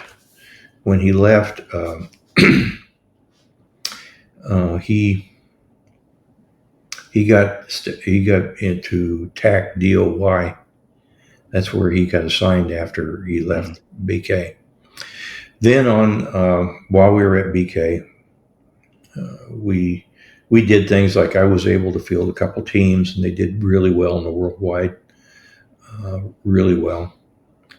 We developed developed a helo program, controlling from the helicopters. That was honchoed. I put Chief Mitch Quinn, in charge of that program. I'm sure you know that name. Oh yeah. First time I met him, I thought he was an asshole. And then, I think everybody did. Well, so you got to know him. Then we sit and chatted for a while, and I was I was, of course, Mitch was one of the 10 outstanding airmen in the Air Force. Yeah. And I was the one that told him he got promoted to tech sergeant. That made me feel good. And Yeah. I actually, I liked Mitch. Oh yeah. He knew his shit. He really did. No, he's a good dude, and he was very like in the military wise, he was very strict and kind of a hard ass. But man, I mean, I was an airman at DM, and he was either a master or something at the time. But yeah, I mean, we'd go drinking together, and I thought he was super cool. Yeah. Yep. So those are some of the guys. Of course, Frank Arnold. He was one of the brigade NCOICs, and he went down to 17th Air Force. Hmm. Another one of my brigade NCOICs was Rick Weir from Alaska, and he's the guy who had to sub for me when I was out on leave. So he had to go and live up on top of the mountain. He couldn't wait to get off that damn thing. So there was that. Yeah. Had some other good guys there. Russ Brockmeyer was a pretty good guy. He's still around. And Dale, I think Dale Spiller. Yeah, Spiller worked for me. Dale Spiller worked for me there too. So those are Tony Landry. These are named. Tony Landry was a big black guy, and he was built like an inverted pyramid. He had like an 18-inch waist and 47-inch shoulders. He was big. He's a walking mountain. Yeah. Really great guy. Made a solar eclipse when he walked across the sun. There's that. Then August 7th. I'll remember that date the rest of my life. August 7th at noon, I get a phone call from the ALO, and he's down at Ramstein, and he said, "Sergeant Lowe, I need you to get to the command post. Be prepared for a call." So I said, "Yes, sir."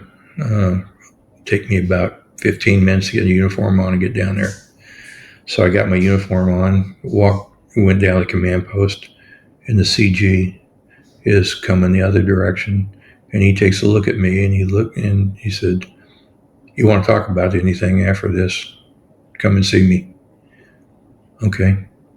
And I get in the command post, and we were alerted for Desert Shield. Hmm. And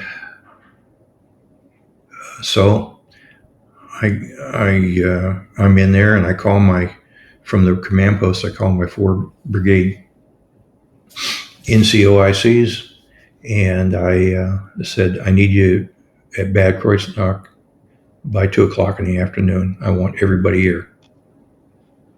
Okay. So at 2:00 in the afternoon, everybody's at the division office. I call the brigade NCOICs into my office and tell them what's going on and tell them what my plan is. My plan is pretty simple. I'm going to take a comm central from each one of the brigades in division, so 4 of them, and then I'm going to take a 275 from each one of the brigades plus division, and then one of the brigade NCOICs is going to be the detachment NCOIC. That the detachment NCOIC turned out to be Roger Jaramita, and that guy self-destructed later on too. That's unfortunate. But I took guys like, let's see, who was it? Tony Langley, I think Dale Spiller, Tony Langley, Dale Spiller, might have been Quinn, and Larry Patton. Okay. I think those are the 4 guys.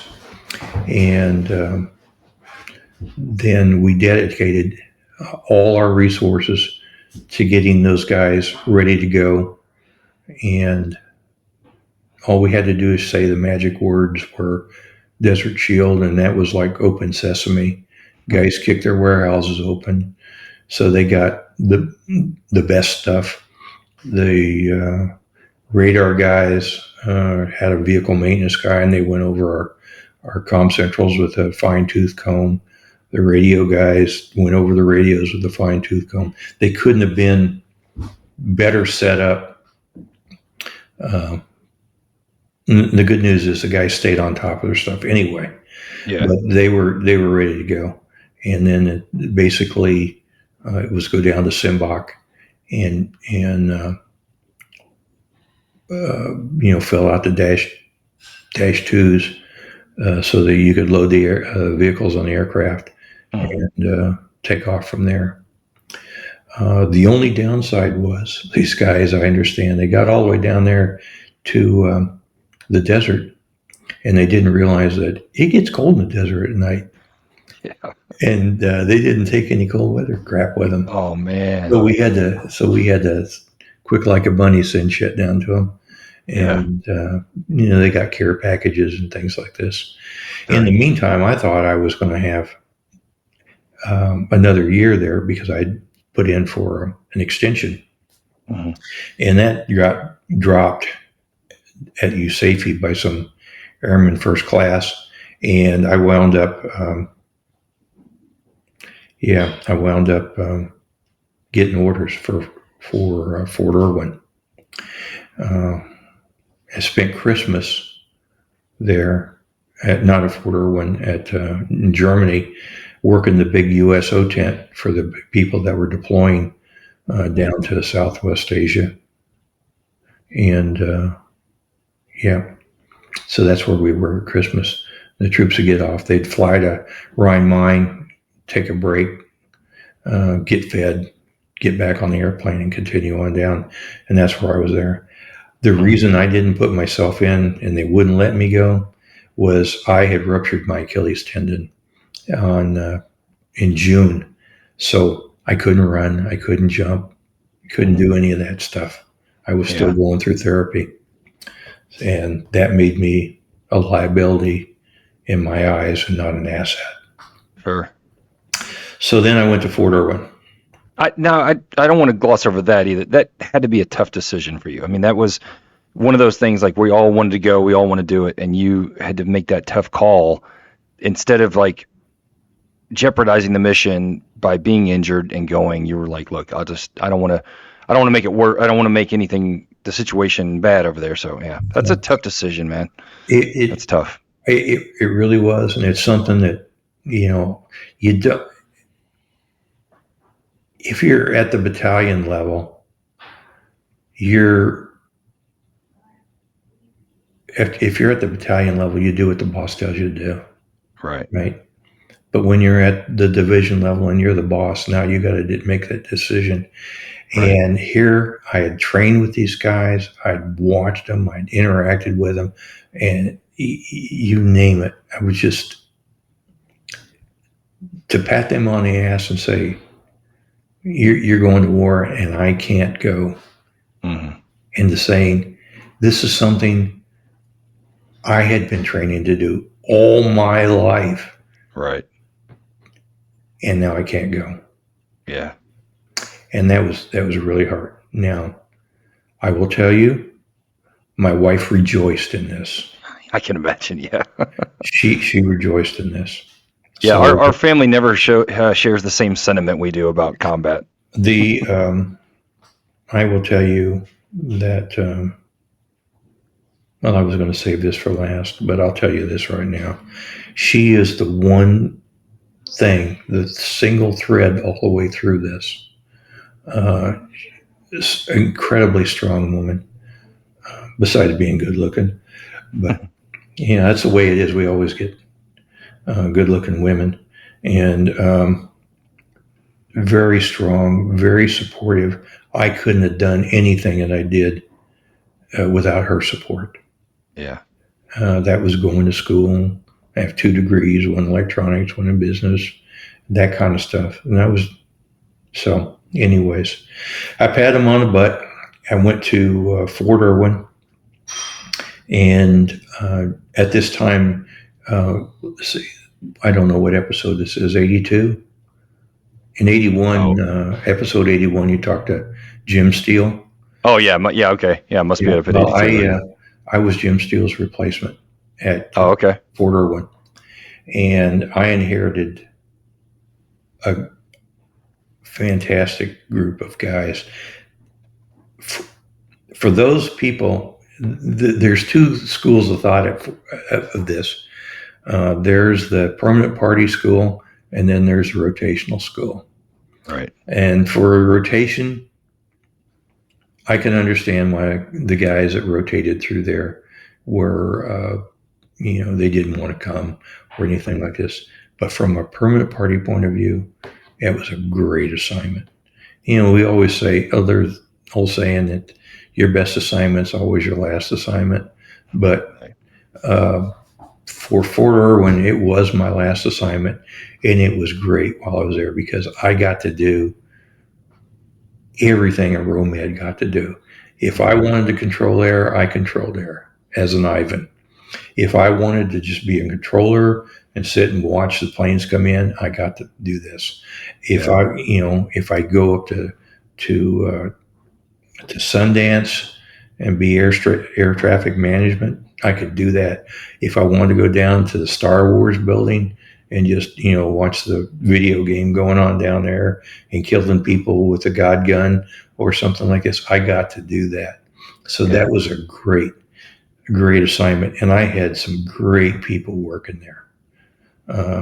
Joel Hockenden, for example, was tremendous. Kevin Davis is still in the business out in Fort at Nellis. Yeah, he was great dude. Actually tremendous. In fact, I think I recommended Joel to go to work at the schoolhouse, and Kevin, I think I recommended for airborne school. Oh, okay. While I was there. It was just a great assignment. Did anything unique happen there? I wouldn't say, except for being a ROMAD, being a 275. Yeah. And okay, so I retired. But one thing I wanted to say about NTC is I've heard that about that unit. Like I've heard that nobody likes to go there to train because you get to get after it as far as like doing your job, but then once you're not doing your job, there's nothing to do. It's so far away to go anywhere. But I've heard the unit, I heard there's good camaraderie. You guys had a lot of fun. I mean, a lot of the guys that were stationed there said it was a pretty good place to be. So yeah, to your point. Yeah, I will. Probably the funniest story that came out of Fort Irwin was the boss comes up to me and he said, Sergeant Lowe, this was in April, I think it was, or early spring. The desert was absolutely beautiful. If you've not been to the desert in the springtime, when everything's flowering, and this is right after the monsoons and stuff like this, you ought to do it. It's just so pretty. And he says, hey, we got to go up to live fire, because I was a live fire controller up there. Mm-hmm. And he says, let's take the wives out for a picnic. Okay. And we'll go up to live fire. We'll have a picnic afterwards. And I said, okay, sir. So get Rosemary up at 2:30 in the morning, because we lived in Barstow. And we drive on out to the base. I meet the boss's wife out there, and I take him back, and I give him a helmet. And then they say, okay, you got to wear this out there. Fine. I give him a vest. Yeah, you got to wear this out there just in case. And then I hand them the gas mask, and they both look at me and they go, we're going to need this out here? I said, no, you're probably not going to need it, but if you do, you're going to want it. Right. And then I show them how to use it. So now we load everybody. Boss takes a Hummer, I take a Hummer, and we're heading out to live fire. And we're coming up to the bunker, and we pass a battery of 155s, out there. And I watched them as we drove by, then going up the hill to the bunker. And I'm thinking, oh, this is going to be good. And so I'm up there, I'm listening to the net, and I'm listening to fire support. And sure enough, battle kicks off. You've been to live fire, I'm sure. You know what it's like out there. It's just absolute chaos. Everybody's shooting. Everybody, things are getting blown up, and all this. And my wife is watching all this.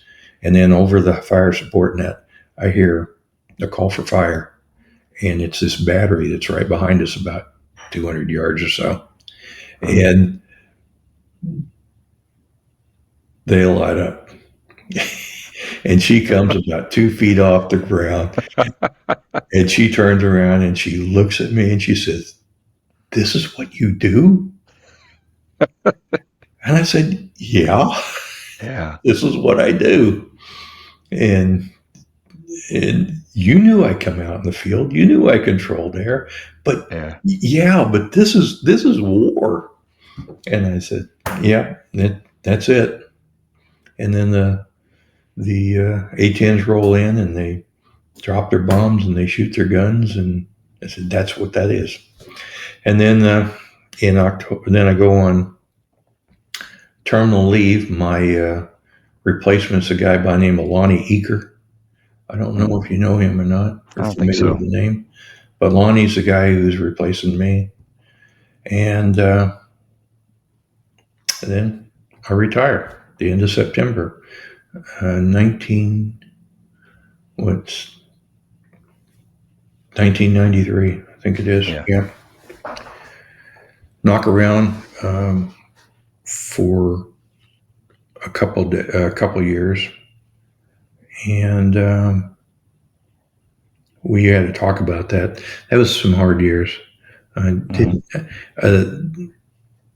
There wasn't a lot of, the economy was down a little bit, unemployment was up, but I managed to find work, so forth. And then I got a job by working for Westinghouse. And Westinghouse, because I knew logistics, I had been writing regulations, I had been doing presentations, I had just all this stuff that I'd been doing, it came to fruition there. And I was hired as an as an engineering technician for Westinghouse. And then shortly after that, I was made an engineer at Westinghouse. And then I became a field service engineer at Westinghouse. And I serviced nuclear power plants, combustion turbine power plants, and also coal plants. The combustion turbine ones were kind of fun because, of course, that's a big honking jet engine that's strapped to the ground to make power. So I worked with wind power a little bit, but most of it was the nuclear stuff. Well, speaking of that, and not to get off topic, but tell me a little bit about the nuclear generators, because a lot of the bases are starting to go to these or they're talking about going to micro nuclear generators. And like, what's your take on that? Is that we don't have to get too deep into it, but do you think that's a safe source of energy? Simple. That's simple. Okay, so there's the Cliff Notes version. There are two basic types of nuclear plants. There's what's called a BWR, and then they have one that's called a PWR. BWR is a boiling water reactor. A lot of your Russian, Eastern European reactors, Chernobyl was a boiling water reactor. I was going to say, yeah. Okay. Yeah. PWR is a pressure water reactor where the water doesn't come in contact with radioactivity. Okay. PWR is a lot like what's used in nuclear submarines. Okay. So this was developed by Westinghouse, and Toshiba uses it. MHI, General Electric uses it. The Canadians have something called a CANDU reactor, but it's basically the same thing. And what happens there is the water is superheated, and then sent into a um, high pressure turbine, and then into a low pressure turbine. Now, as far as so small nuclear power plants are nothing new to us. We know this. We're just adapting it somewhere. Like if you can have a nuclear reactor in a power plant, there's a lot of Navy guys in power generation. Hmm. And if you can put it in a submarine, that's what? How long are they? 500 feet long or whatever. Right. Then you could certainly make one for a small town or whatever. Sure. And they're starting to make these micro reactors and so forth for small cities and military bases. Now, one of the biggest arguments that people use is, well, what about the nuclear waste? Okay. First of all nuclear waste that's been generated in all the power plants so far are kept on site. Most of them are in a big Olympic-sized swimming pool where they put the rods, and you look at them, and they'll be blue in the water because they're still generating heat, but there's Oh, not enough heat to circulate the water. okay. Then, actually, the medical radioactive waste is the largest amount of radioactive waste in the world right now. Hmm. So think about every X-ray that's given, every MRI, and all that Jeez, stuff. I never even thought about that. Yeah, Yeah. that's the number one. That's the number one culprit. But everybody wants to blame a nuclear power plant because the sucker's big, and then there it Right. is, right there. Um, when we talk about our reactors, if we talk about reactors, the American reactors are designed so when the rods, if something fails, the rods will fall out of the reactor. Okay. Whereas with the Russian ones, if something happens, they have to crank them out like this. Uh, So that's our fail safe right there. okay. So So would you say that they are, like to put people's minds at ease, would you say would you recommend having more nuclear energy as opposed to like what nuclear we're using energy, right now?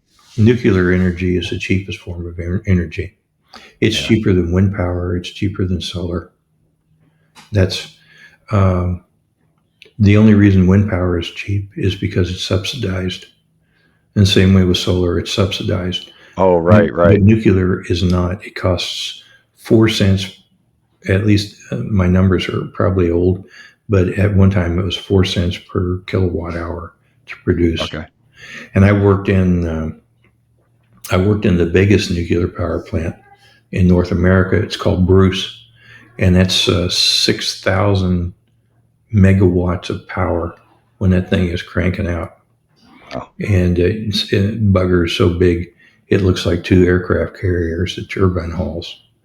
Jeez. And that's that's a big place, and that Yeah. was in Canada. I worked a train wreck, what we called it a train wreck, at DC Cook, and that's across the lake from Chicago.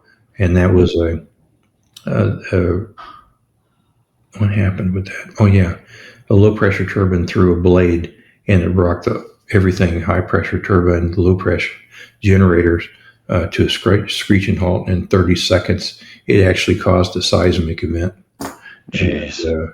it think about your coffee cup that you're using right there. There's Hmm. bolts in there that was holding it together, and they snapped in two. That's how much kinetic energy was there. Wow. And but they scram the machine, it drops boop, just like that, and everything is safe, and nobody Nice. ever hears about that. Nobody But ever. that's a good thing. I think, I think people are, I think that, well, that's the thing. I say it's a good thing that people don't know about it, but maybe they should know about it to kind of, put people's minds at ease as far as like nuclear energy goes. Because there's so Well, much, like you said, it's cleaner, it's better, it's lower cost, and we don't have all the waste like as far as propeller or windmill blades and batteries and all this other stuff. sure. Anyway, There's only been one nuclear power plant, brand new. I'm going to say new, relatively new, that's been built in the United States in the last 50 years. and Really? it's down in Georgia. Wow. So, anyways, and I don't know where it goes to on the grid. Oh, okay. So Well, anyway, we kind of got off on. I think that's just fascinating, and I think that's the way of the future, and I think people need to go that way. But what I wanted to say is, and you kind of alluded to it before, and you talked about it. I really can't tell you how commendable it is that you and your wife have been together this long. I mean, I myself have been married multiple times, so and there's a lot of my buddies that are like that, and it's such a hard thing to do to keep a marriage together in the military. I mean, especially with all the things that we do, and it's just great that you found someone that can hang in there with you the whole time. I mean, that speaks a lot to the kind of relationship you guys have. I think that's wonderful. I think it's awesome. well, she's my world. Yeah. That's it. Well, JD, I want to thank you very much for this time. And Thank you, sir. I appreciate it. This is great. This is awesome. I can't thank you enough for coming on. I really appreciate it. This was I always love hearing the transition from 304s to 275s and that whole thing, and how it all because kind of take it for granted, that we have all the things we have now, but all that stuff had to come from somewhere, and guys like you were the genesis of a lot of that good stuff. So I appreciate it. Thank you. You're welcome. Maybe we'll meet in 27 down in San Antonio for the reunion. Yeah. Yeah. It's is that set in stone, or is that just No, still tentative? that'll be I think that's 50th anniversary. Oh, that's right. Yeah. Yeah, I should probably get down there for that one. Yeah, my wife will hate me when I do this. I'm going to talk one more thing. Okay. Yeah, I've been thinking about where the career field's going to go right now, especially when you look at events going on in Eastern Europe, Right. and what we're going to be doing for the 275s. And close support has never been a mission the Air Force really wants to do. No. But it's one of those things where you got to do it. Yeah. And where are we going to go? Where is the career field going to go from here? Right. I will relate to you one final story, though. Okay. And this took place about a month and a half ago. And I was at a place called, a little town called Stillwater, Minnesota over here. And they were having some sort of fest. And there was a Army tent right there. Mm-hmm. And I had been wearing a hat that says U.S. Air Force retired. And I had my TACP crest on it. And I had walked past their little tent. And one of the Army guys, a sergeant first class, had saw me. And I turned around and I was coming back the other way. And he came out and he said, I was going to come over here and give you some shit. But I see you're retired Air Force. And I said, yes, what'd you do? And he looked at the crest and he said, you were TACP? And I said, yeah. And he stuck out his hand and he gave me a big old shake, and he turned around to his guys and says, hey guys, I got a TACP over here. And three other sergeant first classes came over, and next thing you know, they're all shaking their hands. They know what you do if you're a TACP. Mm-hmm. They know what you do, and they appreciate it. And some of those guys, you pulled their ass out of the fire. And I want to thank you for that. I want to thank you for saving those guys and doing that kind of stuff. Mm-hmm. I truly do. Anyways, that's the last story I got for you. Well, that's awesome. I can't thank you enough. You're welcome, Jimmy. Yeah. Okay, I'll let you go before you get in more trouble. Yeah, I'm going to probably sneak off in the dark, and when you get this thing recorded or posted, I'll watch it again, and maybe I'll drink a scotch or something. Take it easy. You all be safe, okay? Okay, same to you.